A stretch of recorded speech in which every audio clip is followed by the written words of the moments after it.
"Please don't close the store. My son needs more blanket," said a single mom to the CEO Undercover. The snow had been falling since afternoon, heavy and merciless, coating the quiet town in a white silence that felt almost cruel. Inside the small corner store, the heater buzzed weakly, barely strong enough to fight the cold that crept through the glass doors every time they opened. It was nearly closing time when a young woman stepped inside, her shoulders tense, her breath uneven, holding a small boy wrapped in a thin, worn blanket. Her eyes carried a kind of fear that didn't come from the cold alone. It came from desperation.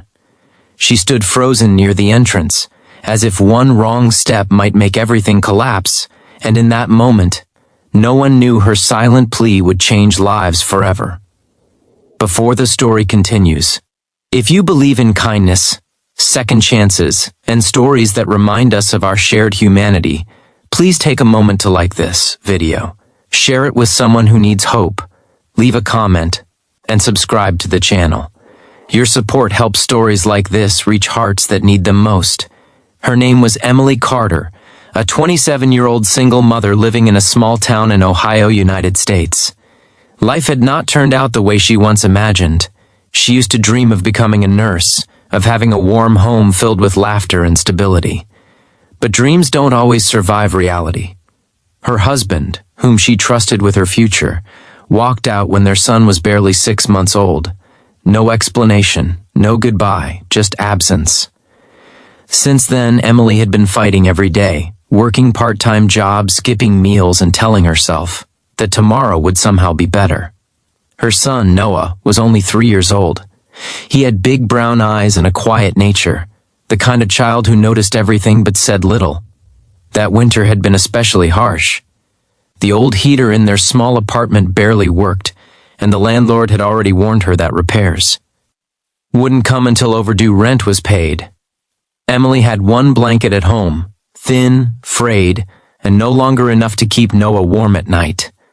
That's why she had come to the store, hoping to buy one more cheap blanket before closing, counting the few dollars she had left in her pocket. Behind the counter sat a man in his mid-30s, dressed simply, typing on a laptop. His coat still had traces of snow on it, and his expression was calm but observant.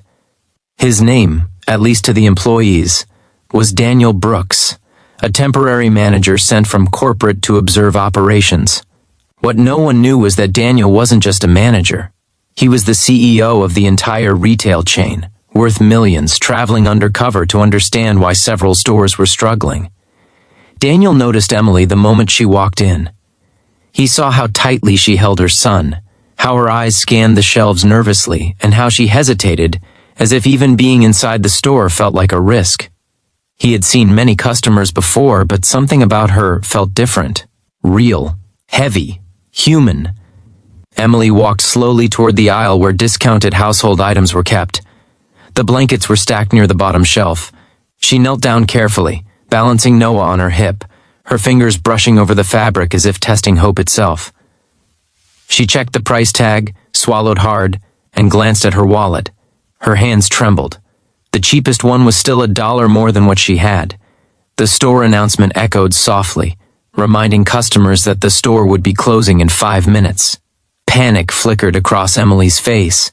She turned toward the counter, gathering courage she barely had left. Her voice, when she finally spoke, was low, shaky, and full of restraint, as if she was holding back tears that had already been shed too many times. She explained her situation without drama, without begging, just honesty. She said the cold had been unbearable, that her son had been coughing at night, that she would come back and pay later if she could. And then, almost as an afterthought, she said the words that struck Daniel like a blow to the chest. She asked him not to close the store yet, because her son needed another blanket. Daniel didn't respond immediately. He had heard countless complaints, countless stories, but this wasn't a complaint. This was a quiet confession of survival. He looked at Noah, whose cheeks were red from the cold, whose small hands clutched the edge of the worn blanket, like it was his last defense against the world. Emily braced herself for rejection. She had learned not to expect kindness. Usually it only hurt more when it didn't come. Daniel stood up slowly. He walked around the counter, not as a businessman, but as a man seeing something he could no longer ignore. He asked Emily to wait for a moment. She nodded, her heart pounding, unsure if she had just embarrassed herself for nothing. Instead of going to the register, Daniel walked to the storage room. He returned carrying not one, but 3 thick winter blankets, brand new, still wrapped. Emily's eyes widened in disbelief. She shook her head instinctively, already ready to refuse something that felt too generous, too impossible. Daniel placed the blankets gently into her arms. Then he did something Emily would never forget. He knelt down in front of Noah, adjusted the blanket around him, and smiled, not the polite smile of a customer service worker, but the sincere smile of someone who cared. Emily tried to speak, but her voice broke. Tears rolled down her cheeks, the kind of tears that come from exhaustion, relief, and gratitude all at once. She apologized over and over, saying she would repay everything somehow, someday. Daniel told her something simple but powerful, that sometimes help isn't alone, it's a reminder that you're not alone. That night, Emily went home with more than warmth. She went home with hope. But the story didn't end there. Over the next few days, Daniel couldn't stop thinking about Emily. And Noah. He reviewed her situation quietly, using his authority not to exploit but to repair. He discovered that the store had been planning layoffs and closures due to poor management. Instead of shutting it down, Daniel invested in the community, raising wages, extending store hours, and creating a local assistance program for struggling families.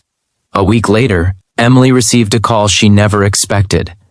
She was offered a full-time position at the store, with benefits, flexible hours, and childcare support. Daniel never mentioned that night directly. He didn't need credit. He only needed to know that he had done the right thing. Months passed. Winter faded into spring. Emily's life didn't magically become perfect, but it became stable. Noah laughed more. He slept peacefully. Their apartment was warmer, brighter. Emily even re-enrolled in evening classes, slowly returning to her dream of becoming a nurse. One afternoon, Emily saw Daniel again, this time not as a manager, but as a visitor. That was when she learned the truth, who he really was.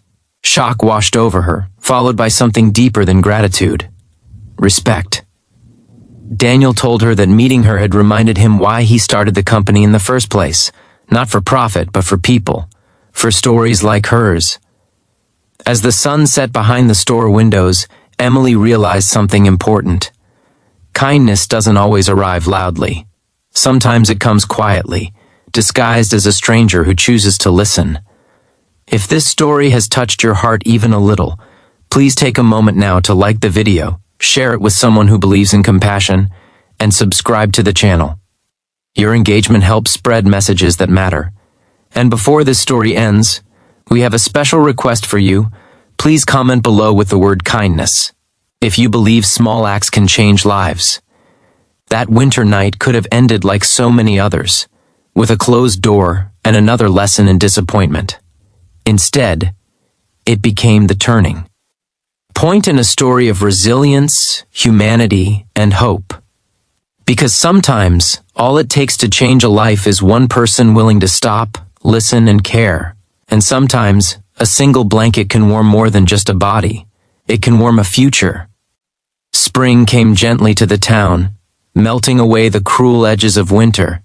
But the memory of that night never left Emily. Every morning as she walked Noah to daycare before her shift at the store, she carried that moment with her.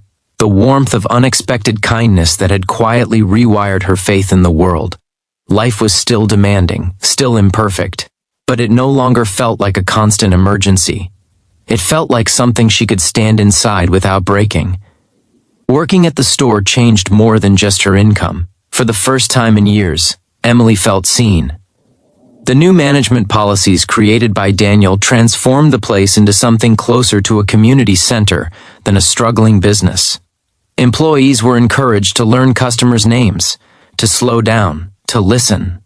A small corner was set up with donated winter clothes, food items, and blankets for families who needed them. Emily helped organize it every week, folding blankets with a care that came from knowing exactly what it meant to need one. Noah thrived in ways that amazed her. His cough faded, his cheeks grew rounder. He started speaking more, asking questions about everything: the sky, the lights in the store, why people smiled when they saw them together. At night, wrapped in one of the thick blankets Daniel had given them, he slept deeply, without shivering, without fear. Emily would sit beside him sometimes, watching his chest rise and fall, tears quietly gathering in her eyes. Not from pain, but from relief she never thought she'd feel. Daniel kept his distance, intentionally. He didn't want gratitude to turn into dependence or kindness to feel like charity. But from a distance, he watched Emily grow into her confidence. He noticed how she helped new customers, how she calmed upset parents, how she worked with quiet dignity. She reminded him of why leadership mattered, not for control but for responsibility.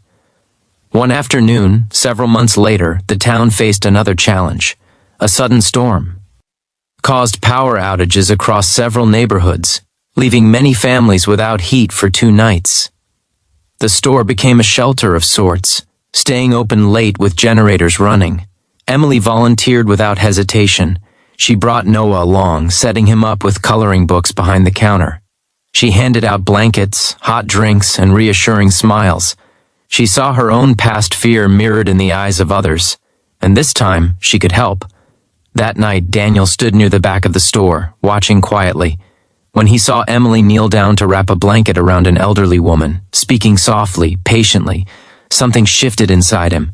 He realized that kindness, once given, multiplies. It echoes forward in ways we rarely get to witness. Later that evening, after the crowd thinned, Daniel approached Emily. They spoke longer this time, not about hardship, but about dreams. Emily told him about nursing school, about wanting to help people the way she'd once been helped. Daniel listened, genuinely, and offered something that felt less like help and more like belief, a scholarship funded through the company's community initiative, no strings attached. Emily didn't cry right away.